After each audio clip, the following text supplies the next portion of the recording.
আজকের গল্পটি এমন এক অত্যন্ত বুদ্ধিমান ছেলেকে নিয়ে, যে পড়াশোনায় দারুণ, কিন্তু তার কিছু গুরুতর দুর্বলতা আছে।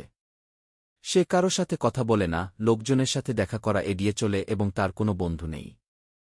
তার এই অবস্থা দেখে তার বাবা-মা এক অনন্য সমাধান নিয়ে আসেন, তারা তার জন্য একজন প্রেমিকাকে ভাড়া করেন। কিন্তু এরপর যা ঘটে তা কেউ আশা করেনি। চলুন এই গল্পে প্রবেশ করা যাক।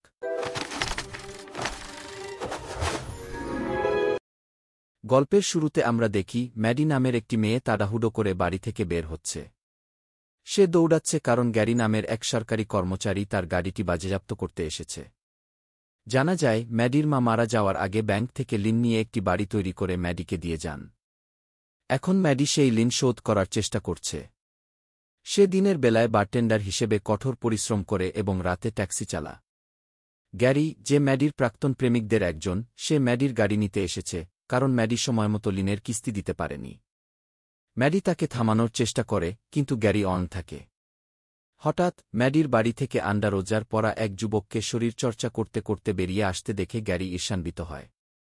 পরিস্থিতি সামাল দেওয়ার জন্য ম্যাডি দ্রুত গ্যারিকে বলে, ওহ, ওটা আমার ইতালি থেকে আসা চাচাতো ভাই গু। এরপর সেই যুবকটি এগিয়ে এসে ম্যাডির সাথে ঘনিষ্ঠভাবে অভিনয় শুরু করে, যা গ্যারিকে আরও সন্দেহজনক করে তোলে। ম্যাডি তাকে বোকা বানানোর চেষ্টা করছে বুঝতে পেরে গ্যারি বিরক্ত হয় এবং ম্যাডির গাড়ি নিয়ে চলে যায়। গাড়ি ছাড়া ম্যাডির চলাচলের কোনো উপায় থাকে না। সে তার রোলার স্কেট নিয়ে কাজে যাওয়ার সিদ্ধান্ত নেয়। পরে স্কেটিং করার সময় ম্যাডি রাস্তার পাশে তার গাড়িটি দেখতে পায়, যেটি তখনও গ্যারির টোট্রাকের সাথে বাঁধা ছিল। সে দ্রুত গাড়িটির কাছে যায়, ভেতরে ঢোকে এবং চালিয়ে পালানোর চেষ্টা করে। তবে তাড়াহুড়োতে সে টোট্রাক থেকে গাড়িটি খোলাতে ভুলে যায়। সে গতি বাড়ানোর চেষ্টা করলে গাড়িটি নড়ে না। ঠিক সেই মুহূর্তে গ্যারি কাছাকাছি একটি দোকান থেকে বেরিয়ে আসে, তার কাণ্ড দেখে এবং তার গাড়িটি আবার নিয়ে যায়। ম্যাডি তার গাড়ি ফিরে পাওয়ার চেষ্টায় ব্যর্থ হয়। এরপরে ম্যাডি তার বন্ধু সারা এবং সারার স্বামী জিমের কাছে যায় এবং তার হতাশার কথা জানা। সে তাদের কাছে গাড়ি হারানোর এবং ব্যাংক ঋণের সাথে তার সংগ্রামের কথা বলে। সারা ম্যাডিকে সাহায্য করার জন্য অনলাইনে সেকেন্ড হ্যান্ড গাড়ি খোঁজার চেষ্টা করে, কিন্তু ম্যাডি দীর্ঘশ্বাস ফেলে বলে, আমি ইতিমধ্যেই সব জায়গায় দেখেছি। আমার সন্দেহ এর চেয়ে ভালো কিছু পাবি। অনলাইনে ঘাটাঘাটি করার সময় সারা একটি অস্বাভাবিক বিজ্ঞাপন দেখতে পায়। একটি ধনী পরিবার তাদের লাজুক এক 9 বছর বয়সী ছেলের জন্য 20 থেকে 25 বছর বয়সী একটি মেয়ে খুঁজছে, যে তার প্রেমিকা হবে। বিজ্ঞাপনে বলা হয়েছে ছেলেটি খুব বুদ্ধিমান কিন্তু সামাজিক মেলামেশায় দুর্বল এবং তার কোনো বন্ধু নেই। এর বিনিময়ে যে মেয়ে তাকে তার ভয় কাটিয়ে আত্মবিশ্বাস অর্জন করতে সাহায্য করতে পারবে, তাকে পরিবারটি একেবারে নতুন একটি গাড়ি উপহার দেবে। প্রথমে ম্যাডি দ্বিধা করে, কারণ তার মনে হয় সে ছেলেটির জন্য হয়তো বেশি বয়স্ক। কিন্তু সারা এবং জিমের সাথে আলোচনা করার পর সে এটি চেষ্টা করে দেখার সিদ্ধান্ত নেয়। তার গাড়িটি খুব দরকার এবং এটি তার একমাত্র সুযোগ হতে পারে। এরপর আমরা ম্যাডিকে স্কেটিং করে ধনী পরিবারের বাড়িতে যেতে দেখি। সে ছেলেটির বাবা মায়ের সাথে দেখা করে, যারা তাদের পরিস্থিতি ব্যাখ্যা করেন। তারা ম্যাডিকে বলেন, আমাদের ছেলে পার্সিয়ের বয়স 9 বছর এবং সে অত্যন্ত স্মার্ট, কিন্তু সে কারো সাথে কথা বলে না, কখনো বাইরে যায় না এবং মেয়েদেরকে পুরোপুরি এড়িয়ে চলে। সে ধূমপান, পার্টি বা এমনকি সাধারণ কথোপকথনের মতো জিনিসগুলিকেও ভয় পায়। তার অবসর সময়ে সে শুধু ফোনে ছোট ছোট ভিডিও দেখে। আমরা চিন্তিত যে এভাবে চলতে থাকলে সে পরের বছর বিশ্ববিদ্যালয়ের জীবনে মানিয়ে নিতে পারবে না। ম্যাডি মনোযোগ দিয়ে শোনে এবং জিজ্ঞাসা করে, তাহলে আপনারা আমার কাছে কি চান? বাবা মা উত্তর দেন, আমরা শুধু চাই তুমি তার সাথে সময় কাটাও, তাকে সামাজিক হতে এবং তার আত্মবিশ্বাস বাড়াতে সাহায্য করো। যখন আমরা দেখব যে সে উন্নতি করছে, তখন আমরা তোমাকে গাড়িটি দেব। তবে পার্সি যেন কখনোই জানতে না পারে যে আমরা এই ব্যবস্থা করেছি। তোমাকে স্বাভাবিকভাবে তার কাছে যেতে হবে এবং তাকে বিশ্বাস করাতে হবে যে এটা সবটাই আসল। ম্যাডি এই চুক্তিতে সম্মত হয় এবং পার্সির খণ্ডকালীন কাজের দোকানের দিকে রওনা হয়। একটি আকর্ষণীয় লাল পোশাক পরে সে একটি কুকুর দত্তক নেওয়ার ভান করে তার মনোযোগ আকর্ষণ করার চেষ্টা করে। ম্যাডি পার্সির সাথে ফ্লার্ট করে এবং মুগ্ধ করার চেষ্টা করে, কিন্তু সে তার জাদুতে সাড়া দেয় না। উল্টো সে দৃশ্যতেই অস্থির হয়ে ওঠে। দমে না গিয়ে ম্যাডি বলে, আজ আমি তোমাকে তোমার বাড়ি পর্যন্ত পৌঁছে দেব না কেন? পার্সি ইতস্তত করে এবং প্রত্যাখ্যান করে, কিন্তু ম্যাডি জোর করে। সে তার সাইকেলটি তুলে তার ভ্যানে রেখে দেয়। অন্য কোনো উপায় না থাকায় পার্সি অনিচ্ছাকৃতভাবে তার সাথে যেতে রাজি হয়। গাড়ি চালানোর সময় ম্যাডি ঠাট্টা করে বলে, তোমাকে বাড়ি নিয়ে যাওয়ার বদলে যদি আমি তোমাকে অপহরণ করি। এরপর সে পার্সির বাড়ির বদলে তার নিজের বাড়ির দিকে গাড়ি ঘোরায়। ফলে পার্সি ভয় পেয়ে যায় এবং গাড়িটি থামার সাথে সাথেই সে ম্যাডির মুখে পেপার স্প্রে করে দেয়। ম্যাডি গাড়ি থেকে বেরিয়ে আসে এবং বলে, আমি তো শুধু তোমার সাথে মজা করছিলাম। আমি যদি তোমাকে অপহরণ করতাম তাহলে কেন তোমাকে আমার বাড়িতে নিয়ে আসতাম? এই কথা শুনে পার্সি বুঝতে পারে যে সে ভুল করেছে। এর ক্ষতিপূরণ দিতে সে বাগানের হোস পাইপ দিয়ে ম্যাডিকে গোসল করিয়ে স্প্রে ধুয়ে দেয়। একই সাথে সে সেই সন্ধ্যায় তার সাথে ডেটে যেতে রাজি হয়। পরে আমরা ম্যাডিকে একটি ক্লাবে পার্সির জন্য অপেক্ষা করতে দেখি। কিছুক্ষণ পর পার্সি এসে পৌঁছায়, কিন্তু সবাই হাসতে শুরু করে কারণ সে প্যান্টের বদলে শর্টসের সাথে একটি আনুষ্ঠানিক কোট পরে আছে। তবে ম্যাডি তাকে স্বাচ্ছন্দ্য বোধ করানোর জন্য তার অনন্য স্টাইলের প্রশংসা করে। একজন ওয়েট্রেস তাদের টেবিলে আসে এবং ম্যাডি নিজের জন্য একটি লং আইসড টি অর্ডার করে। পার্সি একটি পেপসি চায়, কিন্তু ম্যাডি তার অর্ডার বাতিল করে ওয়েট্রেসকে তার জন্যও একটি লং আইসড টি আনতে বলে। তারা পানীয় পান করতে করতে যখন কথা বলতে শুরু করে, তখন ম্যাডির প্রাক্তন প্রেমিক ট্র্যাভিস হঠাৎ সেখানে উপস্থিত হয়। ট্র্যাভিস একটি দৃশ্য তৈরি করার চেষ্টা করে, পার্সিকে তার বাগদানের আংটি দেখায় এবং ম্যাডির সাথে তার অতীত সম্পর্ক নিয়ে কথা বলে, যার মধ্যে ম্যাডি কিভাবে তাকে ছেড়ে গিয়েছিল সেই বিষয়টিও ছিল। ট্র্যাভিস চলে যাওয়ার পর ম্যাডি পার্সিকে একটি বিচে নিয়ে যাওয়ার সিদ্ধান্ত নেয়। তবে রাত ৮টার পর সেই বিচে প্রবেশ নিষিদ্ধ ছিল। পার্সি ইতস্তত করে কারণ সে সাঁতার জানে না, কিন্তু ম্যাডি তাকে উৎসাহিত করে। পার্সি যখন তার জামাকাপড় খুলতে অস্বীকার করে, তখন ম্যাডি সাহসের সাথে নিজের কাপড় খুলে জলে ঝাঁপ দেয়। চাপে পড়ে পার্সিও তার কাপড় খুলে তার সাথে যোগ দেয়। তারা যখন জলে ছিল, তখন একদল লোক লুকিয়ে এসে তাদের কাপড় চুরি করে নিয়ে যেতে শুরু করে। ম্যাডি রেগে গিয়ে ওই অবস্থাতেই জল থেকে বেরিয়ে আসে, তাদের পিটুনি দেয় এবং তাদের কাপড় উদ্ধার করে।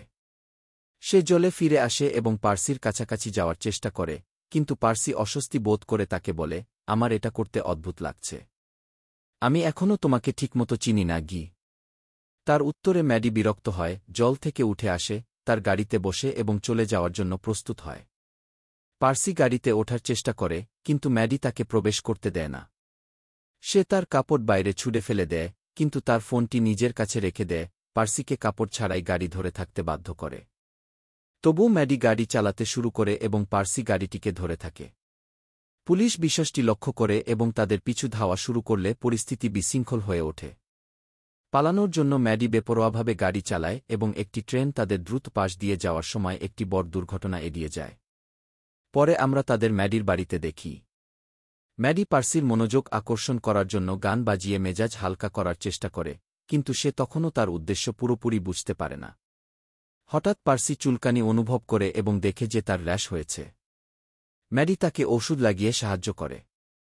এই সময় তারা কথা বলতে শুরু করে এবং পার্সি ম্যাডির কাছে ক্ষমা চেয়ে বলে, হয়তো আমার রাশিচক্রের কারণে এমন হচ্ছে, কিন্তু আজ বিষয়গুলো ঠিকঠাক হল না। চলো আমরা কাল আবার চেষ্টা করি। কি ম্যাডি রাজি হয়। পরের দিন ম্যাডি এবং পার্সি আবার দেখা করে। তারা বিভিন্ন জায়গায় যায়, মজা করে এবং একসাথে সুন্দর সময় কাটায়। একটি শান্ত জায়গায় বসে তারা মন খুলে কথা বলতে শুরু করে। ম্যাডি তার পরিবারের কথা জানায় এবং কিভাবে তার বাবা তাকে কখনো গ্রহণ করেননি। পার্সি মনোযোগ দিয়ে শোনে এবং কিছুক্ষণ পর তারা পরস্পরকে চুম্বন করে। সেখানে থাকতেই তাদের সাথে পার্সির বন্ধু জোডির দেখা হয়। জোডি এবং ম্যাডি কিছুক্ষণ গল্প করে, কিন্তু পার্সি একটু দূরে সরে গেলে জোডি ম্যাডিকে সতর্ক করে বলে, তুমি ওর সাথে কি করছ? ও তো একটা বাচ্চা। আমি তোমার মতো মেয়েদের চিনি। ভেবো না যে ওর বাবা মায়ের টাকা ওর। তোমার কারণে পার্সির কিছু হলে আমি ছেড়ে দেব না গি। পরের দৃশ্যে পার্সি এবং ম্যাডি সেজেগুজে রাতের খাবারের জন্য বাইরে যায়। ম্যাডির উৎসাহে পার্সি স্টেজে ওঠে, পিয়ানো বাজায় এবং একটি গান গায়। তার পারফরম্যান্স সবাইকে মুগ্ধ করে এবং তারা উল্লাস করে হাততালি দেয়। এরপর পার্সির বন্ধু ন্যাটালি এগিয়ে আসে এবং তাকে একটি পার্টিতে আমন্ত্রণ জানায়, খুব মজা হবে। আমরা দুজনেই তো শীঘ্রই বিশ্ববিদ্যালয়ে যাব। পার্সি আনন্দের সাথে রাজি হয়। ন্যাটালি চলে যাওয়ার পর পার্সি ম্যাডিকে বলে, ও খুব ভালো মেয়ে। আমরা একসাথে পার্টিতে যাব এবং আমি আমার ড্রাইভিং লাইসেন্সও করিয়ে নেব। পার্সি হেসে ম্যাডিকে বলে, আমি লাইসেন্স নিচ্ছি যাতে আমি উইকেন্ডে নিজেই গাড়ি চালিয়ে তোমার সাথে দেখা করতে আসতে পারি। কি তার অভিব্যক্তি থেকে এটা স্পষ্ট ছিল যে পার্সি ম্যাডির প্রতি গভীরভাবে আকৃষ্ট হচ্ছিল এবং ম্যাডি নিজেও তা বুঝতে শুরু করেছিল। ডিনার শেষে তারা রেস্টুরেন্ট থেকে বেরিয়ে আসে এবং গাড়িতে পার্সি মদ পান করতে শুরু করে। সে হঠাৎ ম্যাডির কাছে স্বীকার করে যে, আমি এখন তোমার জন্য প্রস্তুত। আমি তোমার প্রেমে পড়েছি এবং আমি তোমার সাথে ঘনিষ্ঠ হতে চাই। পরিস্থিতি সামাল দেওয়ার জন্য ম্যাডি বলে, তুমি মদ খেয়েছ, আর এই অবস্থায় তুমি তোমার প্রথমবার উপভোগ করতে পারবে না। চলো, এটা অন্য দিনের জন্য রাখি কি। কিন্তু ম্যাডির ভেতরে খুব খারাপ লাগতে থাকে। তার মনে পড়ে যে পার্সির বাবা মায়ের সাথে তার একটি চুক্তি আছে, এবং সে কেবল একটি চুক্তির কারণেই পার্সির সাথে আছে। পার্সি এসবের কিছুই না জেনে বিশ্বাসটিকে খুব গুরুত্ব সহকারে নিচ্ছে এবং ম্যাডি তার আবেগ নিয়ে খেলা করার জন্য দোষী মনে করতে শুরু করে। পরের দিন পার্সি আত্মবিশ্বাসের সাথে তার বাবা মাকে বলে, আমি এখন আমার ড্রাইভিং লাইসেন্স নিতে যাচ্ছি কি। তার বাবা মা এই কথা শুনে খুব খুশি হন, কিন্তু পার্সি এরপর যোগ করে, আমার ম্যাডি নামে একটি নতুন বান্ধবী আছে এবং আমি ওর সাথে লং ডিস্টেন্স সম্পর্ক চাই না, তাই আমি আর বিশ্ববিদ্যালয়ে যাচ্ছি না। আমি এখন বড় হয়েছি এবং নিজের সিদ্ধান্ত নিজেই নিতে পারি। এরপর পার্সি তার বাবার গাড়ি নিয়ে চলে যায়। সে চলে যাওয়ার পর তার বাবা মা ম্যাডিকে ফোন করে এবং তাদের চুক্তিটি মনে করিয়ে দেন। তারা বলেন, চুক্তি ছিল যে পার্সিকে বিশ্ববিদ্যালয়ে যেতে রাজি করালে তুমি একটি গাড়ি পাবে। তুমি এখন গাড়িটি নিতে পারো, তবে শুধু নিশ্চিত করো যে সে যেন যায়। তবে পার্সি গাড়ির অপারেটিং সিস্টেমের মাধ্যমে তাদের পুরো কথোপকথনটি শুনে ফেলে। সে গভীরভাবে আঘাত পায় এবং বুঝতে পারে যে ম্যাডির অনুভূতি হয়তো আন্তরিক ছিল না। পার্সি ম্যাডিকে তার বাড়িতে আমন্ত্রণ জানায় এবং সব জানার পরেও ডিনারের সময় তাকে তার বাবা মায়ের সাথে পরিচয় করিয়ে দেয়। সে ব্যঙ্গাত্মকভাবে ম্যাডির বয়স নিয়ে মজা করে এবং তারপর হঠাৎ টেবিল ছেড়ে চলে যায়। ক্ষুব্ধ পার্সি তার বন্ধুর সাহায্যে সেই গাড়িটি নেয় এবং একটি গাছের সাথে আছড়ে ফেলে। বাড়ি ফিরে পার্সি তার ঘরে ছুটে যায় এবং ম্যাডিকে তার সাথে ঘনিষ্ঠ হতে বলে। ম্যাডি রাজি হয়, কিন্তু যেহেতু এটা পার্সির প্রথমবার ছিল, তাই এটা বেশিক্ষণ স্থায়ী হয় না এবং সে দম বন্ধ হয়ে যায়। এরপর পার্সি জানায় যে, তোমার গাড়ির উপর একটা গাছ পড়েছে কি। ম্যাডি সাথে সাথেই বুঝতে পারে যে পার্সি চুক্তির সত্যিটা জানে। ক্রোধ এবং হতাশায় পূর্ণ পার্সি বলে, আমি ভেবেছিলাম তুমি সত্যিই আমাকে পছন্দ করো, কিন্তু আমি তোমার কাছে শুধু একটা কৌতুক ছিলাম। ম্যাডি অনুনয় করে, না পার্সি, তুমি ভুল করছ। আমি সত্যিই তোমাকে পছন্দ করি। চুক্তিটা ছিল কেবল আমার বাড়ি বাঁচানোর জন্য, কিন্তু আমি সত্যি তোমাকে নিয়ে ভাবি এবং তোমাকে ভালোবাসি। তার ব্যাখ্যা সত্ত্বেও পার্সি রাগের সাথে ম্যাডিকে চলে যেতে বলে। ম্যাডি হৃদয় ভেঙে বাড়ি ফিরে আসে। সে পার্সির আবেগে আঘাত দেওয়ার জন্য অপরাধী বোধ করে। এদিকে পার্সি তার পুরনো অভ্যাসে ফিরে যায়, গেম খেলা এবং ছোট ভিডিও দেখা। একদিন ম্যাডি সাহস সঞ্চয় করে পার্সির সাথে আবার দেখা করতে যায়। সে তাকে বলে, আমাদের বন্ধুত্ব বাস্তব ছিল। আমি সত্যিই দুঃখিত এবং আমি যা করেছি তার জন্য নিজেকে অভিশাপ দিচ্ছি কি। ম্যাডি তার পিছু নেয়, তাকে বোঝানোর চেষ্টা করে, কিন্তু পার্সি এখনও রাগান্বিত এবং শুনতে অস্বীকার করে। সে তার গাড়িতে ওঠে, কিন্তু ম্যাডি হাল ছাড়ে না। সে তার সামনে দাঁড়িয়ে রাস্তা অবরোধ করে। ম্যাডি অনুনয় করে, আমি শুধু তোমার সাথে কথা বলতে চাই। পার্সি নির্মমভাবে উত্তর দেয়, আমি আর তোমাকে পাত্তা দিই না। আমাকে একা থাকতে দাও, এবং গাড়ি চালাতে শুরু করে। পার্সি যখন সমুদ্র সৈকতের দিকে গাড়ি চালায়, ম্যাডি গাড়ি ধরে ঝুলে থাকে এবং তাকে থামতে বলে চিৎকার করে। গাড়িটি হঠাৎ সমুদ্রে মোড় নেয় এবং ম্যাডি জলে পড়ে যায়। পার্সি সাথে সাথেই গাড়ি থামিয়ে ঝাঁপ দিয়ে ম্যাডিকে উদ্ধার করে এবং তীরে টেনে আনে। ম্যাডি কাঁপতে কাঁপতে এবং আবেগের সাথে বলে, আমি খুব দুঃখিত পার্সি। এই সময় পার্সি ভেঙে পড়ে এবং ম্যাডিকে শক্তভাবে জড়িয়ে ধরে তাকে ক্ষমা করে দেয়।